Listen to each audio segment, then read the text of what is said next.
Hello lovelies, welcome back to Amy of Melbourne. My name's Amy, obviously, and today we're going to be looking at how to use polymer clay for beginners.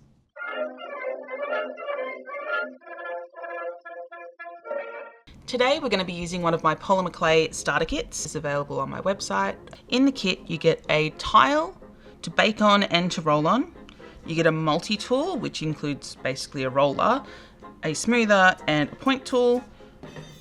You get your first piece of polymer clay, you get a backing card, and you get some hardware so that you can make your first set of earrings if that's what you're interested in making. I'm also going to be using some of my clay cutters that I design and make and sell. They come in two sets. I have the lunar set and I have the atmosphere set. Other items that you might find useful when working with polymer clay include a blade of some kind. You can also use a regular razor blade if that's something that you have access to. I don't include these in my kit because they are dangerous. These are very sharp, but they are also incredibly useful. This is just a craft knife or X-Acto knife, and this is actually from Sculpey and it is a proper clay cutting knife. These can be used not just to cut the clay, but they're also really handy for popping the clay up off of your baking surface. Something else that you might need is glue. This is just super glue. That's perfectly fine to use to put your hardware on.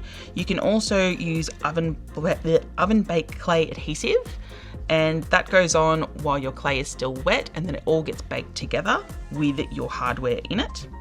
And then you also have liquid polymer clay. This can help you change the color or mix in different mediums with your clay so that they're a little bit more fun and funky. You can also use acrylic paint mixed with your liquid polymer clay in order to create some really interesting detail, particularly when you chop up your clay. This is a piece that I prepared earlier. I chopped it up into small pieces, mixed in some paint and some polymer clay liquid, and now I can chop it. And when I do, it reveals some pretty funky colors. These can then be rolled out flat and turned into more jewelry, or whatever it is you're making.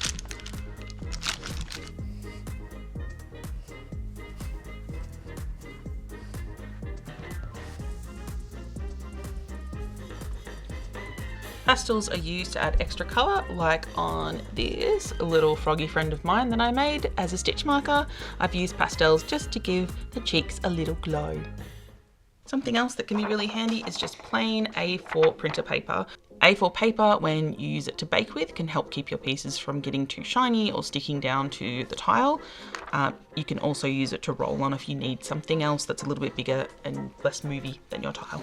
You also will probably need some pliers. 2 pairs is better than 1.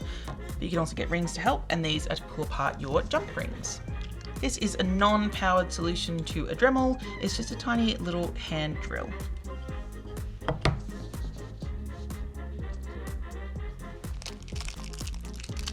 Polymer clay is pretty amazing. It's an oil-based clay, so even if you leave it out and don't even pack it up, it won't harden or dry out. You can just keep using it. You can also bake it multiple times. The only thing to consider is that if you bake it for too long, it does get a little bit brittle. You don't need a full piece in order to make something.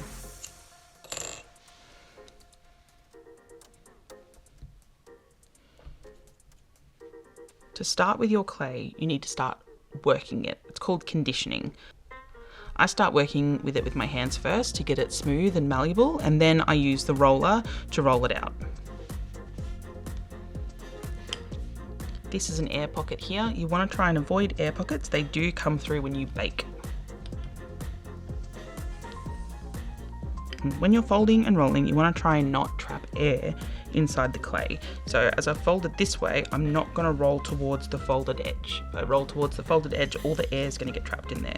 So I can roll from the side or the opposite way, just to make sure the air's got somewhere that it can leave the clay. You can see it's starting to get quite shiny now and very soft to feel, and the edges aren't crumbly. And that means that it's almost conditioned enough to make clay with. When your clay has been conditioned enough, it's a good idea to put something on either side for your last roll so that you can maintain the same thickness. I'm just using a pair of knitting needles. You can also use skewers or chopsticks. There are many, many options.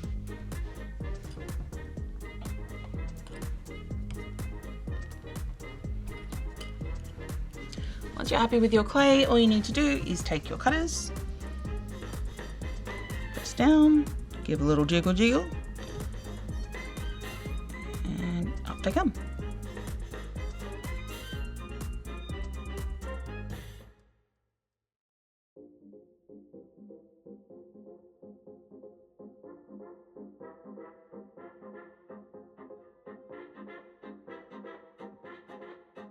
Once you've finished cutting them out, then you can peel away the excess.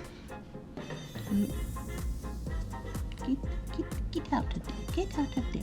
Thank you.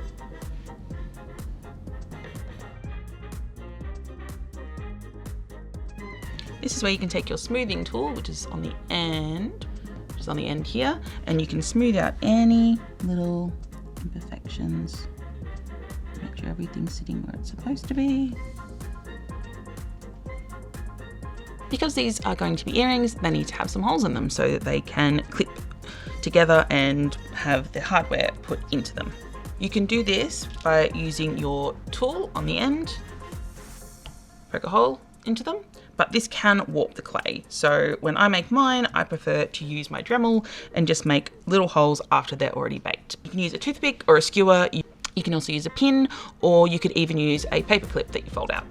This now needs to go into the oven for at least 15 minutes on 110, 120, up to the absolute maximum of 130, though I have had polymer clay burn at 130 before. It depends on an individual's oven. Every oven is made differently, and how it keeps temperature and has temperature is different as well. So it is a little bit of trial and error. For me, these will probably go in for close to 20 minutes, maybe 18 minutes on 115. Alternative finishes include using pastels to paint on top of your clay. You can also use acrylic paint to either incorporate the paint in there, provided that you add some liquid Sculpey or liquid polymer clay, or you can actually add finishes onto the top like I'm going to do today.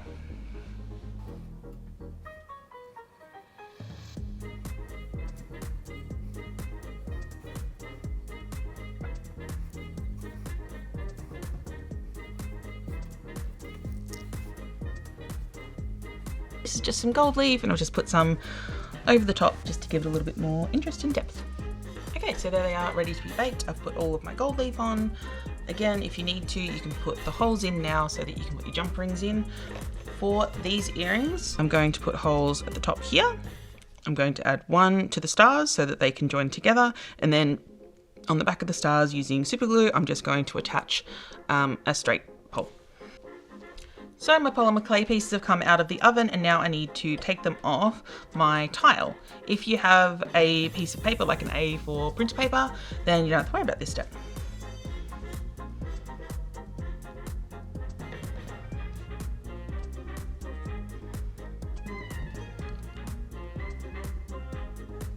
To finish these off, they need holes in them so that we can put jump rings on them. You can either use a Dremel, or I have one of these teeny tiny little hand drills.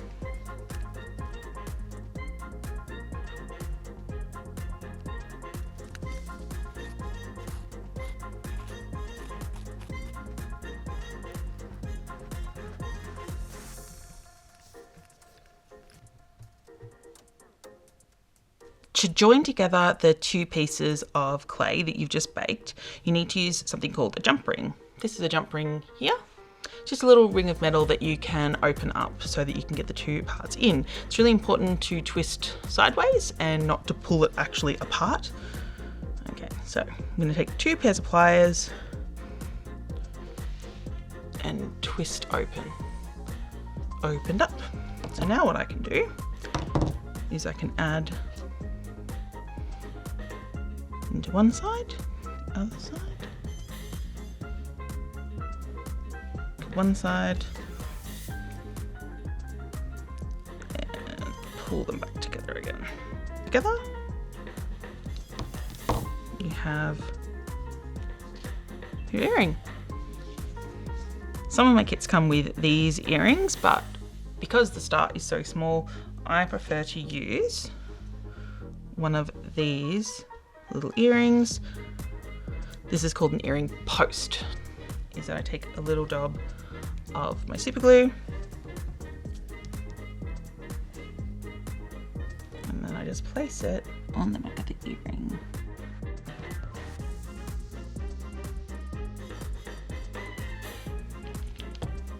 Something else that you can do as an extra for pieces like this, once they're baked, you can use some UV resin. The colour, simply add a couple of drops.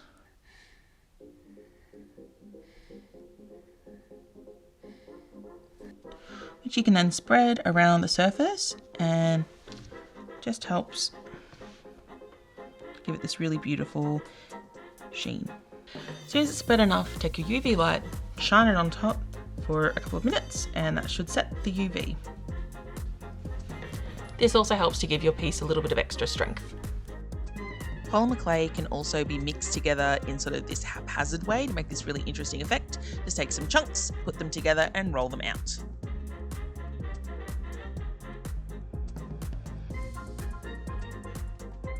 Another effect is to roll some sausages of clay, put them together and roll them out. This will give you a really beautiful gradient if that's something that you want, and also saves a little bit of time if you want multiple colours.